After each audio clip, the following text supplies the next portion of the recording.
Hello, আসসালামু আলাইকুম। সবাই কেমন আছেন? আজকে আমি তেলাপিয়া মাছের বারবিকিউ করব। আর আমি কিভাবে বারবিকিউ করছি সেটা আমি আপনাদেরকে দেখাচ্ছি। প্রথমে আমি এখানে মাছটা ধুয়ে পরিষ্কার করে নিয়েছি আর এরকম আঁচড় দিয়ে নিয়েছি মাছটার গায়ে। এখন আমি এটা গায়ে লবণ মাখাচ্ছি, দুই পাশেই লবণ মাখিয়ে নিচ্ছি। এবার আদা রসুন মাখাচ্ছি, ভালো করে হাত দিয়ে এটা করে নিতে হবে যেন এই ফাঁকগুলোতে মশলা ঢুকে। এবার একটু লাল মরিচ দিচ্ছি, আর একটু দিচ্ছি। আর বারবিকিউ কিন্তু একটু ঝাল হলেই ভালো হয়। এইভাবে হাত দিয়ে মেখে মেখে পুরো মাছটার গায়ে কিন্তু মশলাটা লাগাতে হবে। এবার দিচ্ছি একটু বেজিল পাউডার।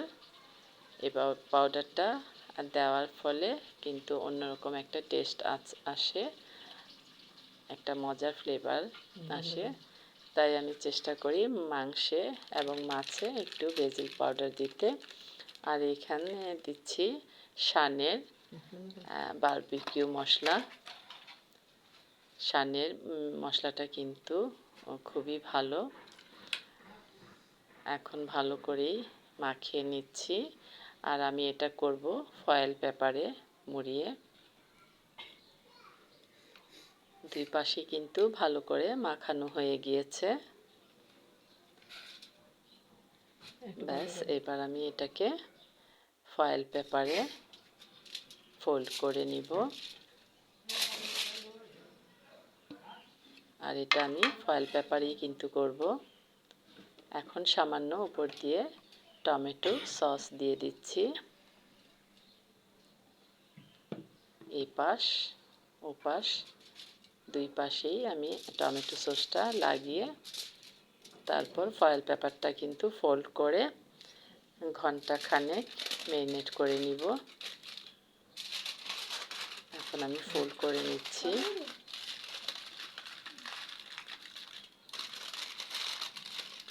কয়েক ঘন্টা পর আমি এটাকে চুলায় বসাবো। এখন রেস্টে রেখে দিচ্ছি। চলে আসলাম, আমি এখানে একটা স্ট্যান্ড বসিয়েছি। খুব সহজেই কিন্তু ঘরেই করে নেওয়া যায়, ঝামেলা ছাড়া। এরকম একটা স্ট্যান্ড বসিয়ে 10 মিনিট এই পাশ 10 মিনিট ওই পাশ করে নিলেই কিন্তু মজার একটা বারবিকিউ হয়ে যায়। এখন এক পাশ হয়ে গিয়েছে, আমি মাছটাকে উল্টিয়ে দিচ্ছি। মাছটা কিন্তু একদম সেদ্ধ হয়ে গিয়েছে, তাই নরম। খুব সাবধানে আমি মাছটাকে উল্টিয়ে দিব। উল্টিয়ে আর 10 মিনিট এই পাশটা করে নিব।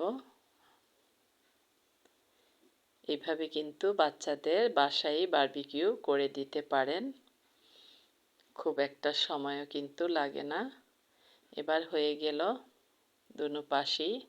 এখন যেটা করব, আমি কিছু কয়লা, 4-5টা টুকরা কয়লা এর মধ্যে দিয়ে ফয়েল পেপারটা বন্ধ করে দিব যেন স্মোকি ভাবটা এখানে গন্ধটা চলে আসে। আর এই গন্ধটার জন্যই কিন্তু আমরা রেস্টুরেন্টে ছুটে যাই। এটা কিন্তু ইজিলি এই স্মোকি ভাবটা আনা যায়। এবার ঢেকে কয়েক মিনিট অপেক্ষা করে আমি কিন্তু মাছটা নামিয়ে ফেলব। বাস, এখন আমি দেখাচ্ছি যে তেলাপিয়া মাছের বারবিকিউটা কেমন হয়েছে। এই যে খুব মজার একটা গন্ধ কিন্তু বের হয়ে আসছে। এটা খালি খালি খেতেও মজা, ভাত দিয়ে খেতেও পারেন, পরোটা দিয়েও খেতে পারেন। ঝটপট কিন্তু বাসায় হয়ে গেল একটা মজাদার বারবিকিউ। ইচ্ছে করলে বাসায় কিন্তু ঝটপট করে নিতে পারেন, তাহলে আর রেস্টুরেন্টে ছুটে যেতে হবে না। বাচ্চাদের ইজিলি বাসায় তৈরি করে খাওয়াতে পারেন। তাহলে আজকে এখানেই বিদায় নিচ্ছি। ভালো থাকবেন। আল্লাহ হাফেজ।